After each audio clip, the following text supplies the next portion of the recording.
Hello and welcome to Tonalist Painting with M. Francis McCarthy. This is your painter in residence, M. Francis McCarthy, and the painting we are doing today is an 8x10.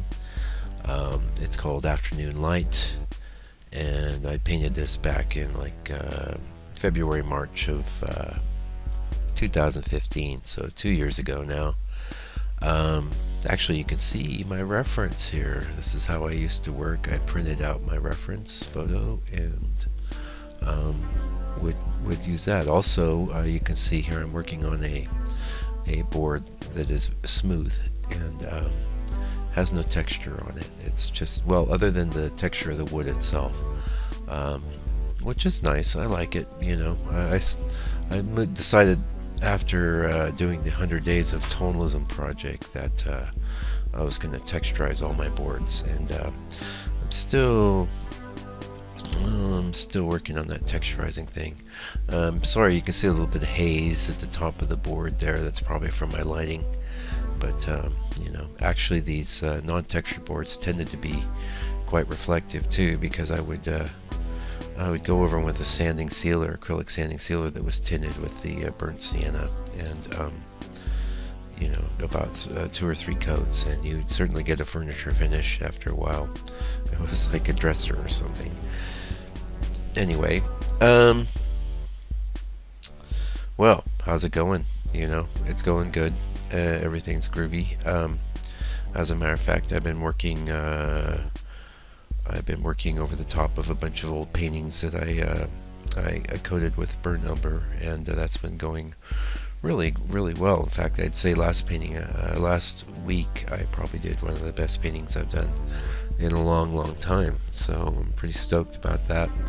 And the interesting thing is I really didn't have much of an inkling from the reference image I'd put together that it was going to turn out so well. So there's a lot of interesting things about working on that burnt umber. One is, I think, it's easier to perceive my bright colors, seeing as I'm not painting on a bright orange red.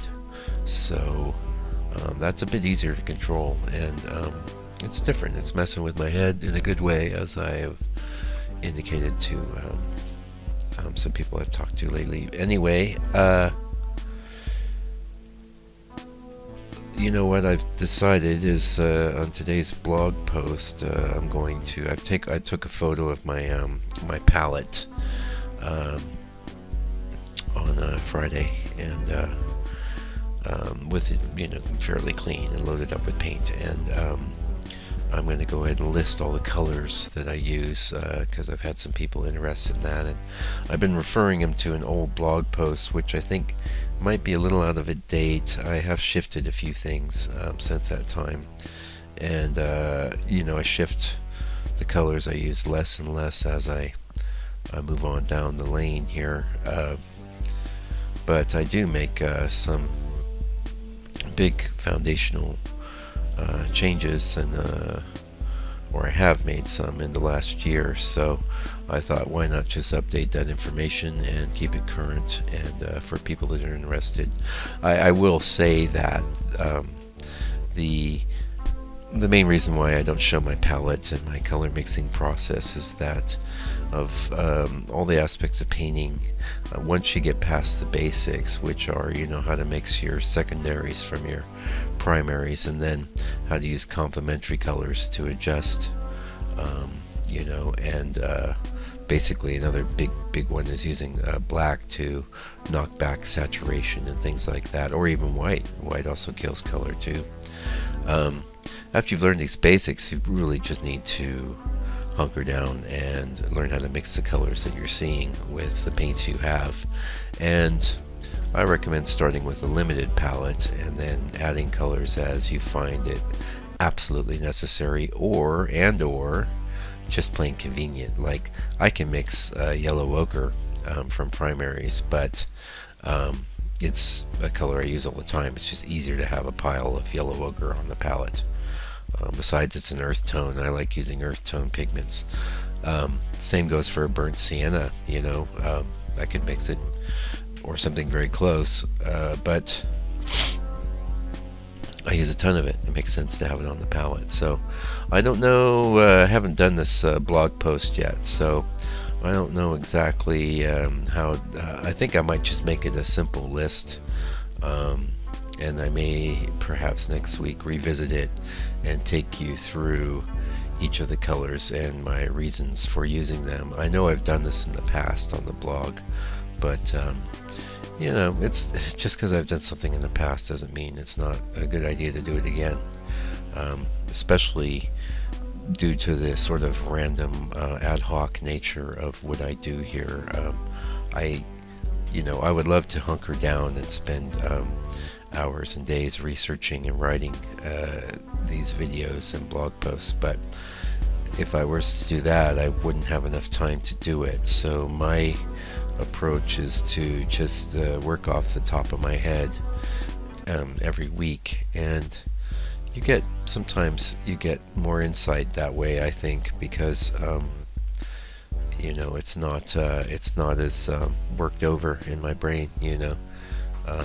It's just what it is, the information that I use and access at the moment. But it's also interesting, how things do change. So for that reason, I think I feel pretty comfortable addressing the same topics over and over too, because my perceptions are always shifting. And one thing that might be really interesting, I'm revisiting some motifs that I've done about 7 years ago now, and the differences in the way I paint are significant, and they have been gradual, but when you zip through my folder full of paintings, you could see, a lot more color, a lot more contrast, but still tonal, and getting back to what I was saying about mixing your own colors, it's the choice, after you start with the basics,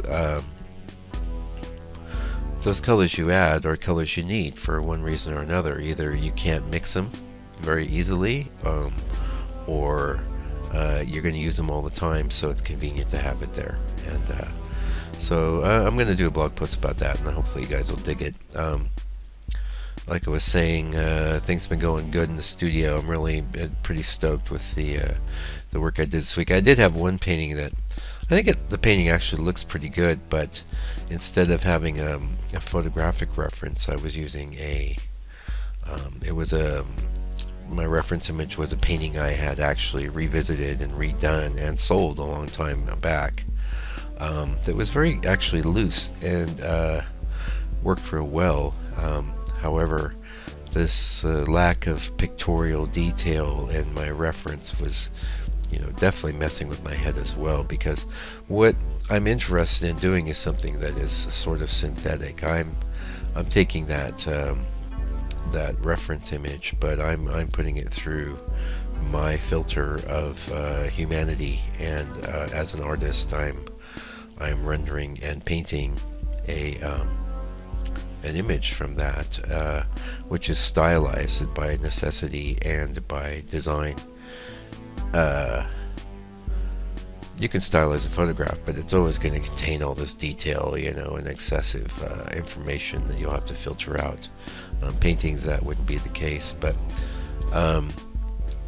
you're working with something where I didn't have that excessive detail to work against and stylize against. I felt like I was kind of ending up with a result that was maybe too synthetic or too contrived. I like to strike a balance there. I don't like things to be overly designed or overly contrived. I like that contrivance and design to come as a result of the struggle to represent nature, and within the parameters of my aesthetics and what I'm trying to communicate. So that was an interesting, and I tend to especially in this. I'm getting ready to photograph some of these umber paintings. So tonight, actually, I'm hoping. And in the second pass of a lot of these, I didn't pull up the photographic reference again. In fact, I try not to do that when I'm finishing a painting. I don't really need all that extra input at this point.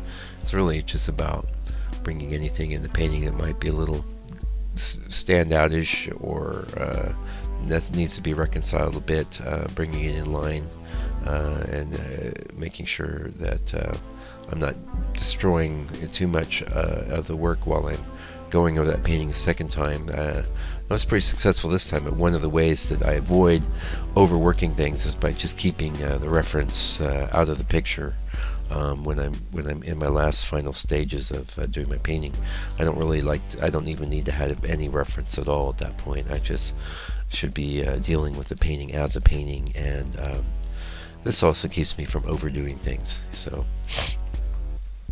just another strategy. I did a blog post yesterday, a pretty good strategy for how I set things up to start a painting, and it might be good in the future to do another blog post about strategies for finishing a painting without overdoing it.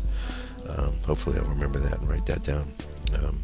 Anyway, hey, we just hit 200 subscribers, so that's pretty exciting. I appreciate all of you that do subscribe and follow the videos. I think it's awesome, and it's all about growing tonalism, and I don't even like the word representational art. It's just art that actually stands for something, whether it's beauty or truth, or it requires some work and effort to get across. So anyway, hopefully you enjoyed today's painting, and I'll be back next week with another of the 25 Days of Tonalism, and another one of our paintings, and we'll be definitely doing something new of mine next week, so you can look forward to that.